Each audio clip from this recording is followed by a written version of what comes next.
Everything looks really good, and I'm ready to render the image. But before I click the Final Render icon, I'd like to quickly discuss the output settings and how they can affect your renderings. I'll go to the Output Settings tab of the Settings window. Under the Image Output Resolution settings, I can specify the dimensions for the final output image, along with the file type. I'll make this image a JPEG. You can also use the Match Background Image Aspect button to automatically set the aspect ratio of the final rendering to match the aspect ratio of the background image. This is important if you're using a custom background image to make sure it doesn't distort. The next settings here let you choose the preview and final render quality. Now, I like to always leave the preview quality at good so that it takes less time to process changes to appearances and other adjustments. I'll crank up the final render quality to best. Keep in mind, the higher quality you specify, the longer it'll take the computer to process the rendering.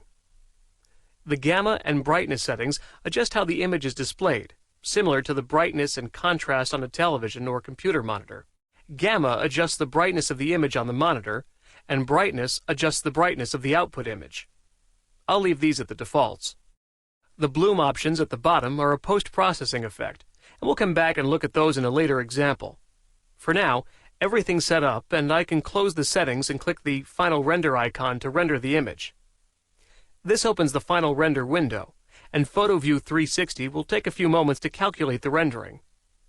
Now, while this is rendering, let's look at the options we have here. You can display your 10 most recent renderings by clicking on these numbers here, but you can only do this after the rendering is complete. If you need to stop the rendering for whatever reason, you can click the Abort Rendering button to cancel the calculation. You can toggle between Final Color Output and Alpha Output using the drop-down. The Alpha Output is simply an image mask.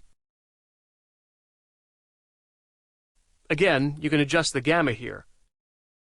Finally, you can choose whether to save the image to disk using the Save Image icon, or you can save a layered image or PNG file, which combines the color output and the alpha output into layers. Now, this is what you want to do if you plan on using the rendering in any third-party image editing software, such as Photoshop, for example. Now, the rendering looks pretty good, so I'll save it to my disk.